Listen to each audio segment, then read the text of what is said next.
വഴിയിൽ കൊണ്ടുവരുവാൻ ആർജവത്തോടുകൂടി നിലപാടെടുക്കുന്ന ആളാണ് ശ്രീ സുമേഷ് അച്യുതൻ.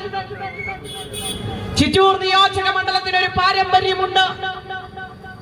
കർഷകന്റെ നാടായ ഈ മണ്ണിൽ, പൊന്നു വിളയിക്കുന്ന ഈ മണ്ണിൽ ഒരു കാലത്ത് വികസനത്തിന്റെ തേരോട്ടം നടത്തിയ പ്രിയങ്കരനായ നേതാവ് ശ്രീ അച്ചുവേട്ടന്റെ ആ സുവർണ കാലഘട്ടം ജനങ്ങൾ കൊതിക്കുന്ന സാഹചര്യത്തിലാണ് ഈ പദയാത്ര ഇന്ന് പെരുവമ്പ് ഗ്രാമപഞ്ചായത്തുകളിലൂടെ കടന്നു പോകുന്നത്.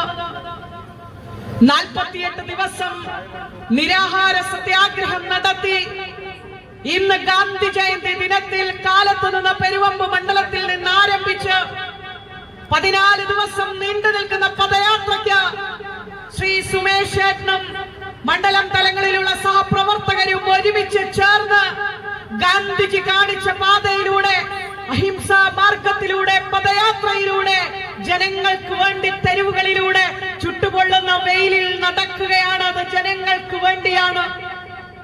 ഈ കടന്നു വരുമ്പോൾ തൊട്ട് മുന്നത്തെ പോയിന്റ് മുതൽ വരാൻ പോകുന്ന തദ്ദേശ സ്വയംഭരണ സ്ഥാപനങ്ങളിലേക്ക് തെരഞ്ഞെടുപ്പ് നടക്കുമ്പോൾ കോൺഗ്രസിന്റെ കൈകളിലേക്ക് ഏൽപ്പിക്കുവാൻ തയ്യാറെടുത്തു എന്നുള്ളത് വിളിച്ചോതിക്കൊണ്ടാണ് വഴിയോരത്തമ്മമാർ കാത്തു നിൽക്കുന്നത്.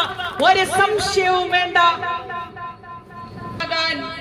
ഒരാഴ്ച മാത്രം ബാക്കി നിൽക്കുമ്പോൾ ഡാമുകളിൽ നിന്ന് വെള്ളം ലഭ്യമാകാത്തതിന്റെ പേരിൽ കരിഞ്ഞു പോയ ദൈവത്തിനെ പോലെ കാണുന്ന നെൽപ്പാടങ്ങൾ തീയിടേണ്ട സാഹചര്യം ഉണ്ടായിരിക്കുന്ന നാട് ഈ ചിറ്റൂരാണ്. 9 വർഷക്കാലത്തെ സർക്കാരിന്റെ ഒരു നേട്ടമാണ്. പാവപ്പെട്ട ഒരു കർഷകൻ പാടത്ത് തീയിടുന്നത് ദൈവത്തിനെ പോലെ കാണുന്ന, അന്നം തീയിടേണ്ട സാഹചര്യത്തിലേക്ക് എത്തിച്ചിരിക്കുന്നത് ഈ ഇടതുപക്ഷ സർക്കാരാണ്.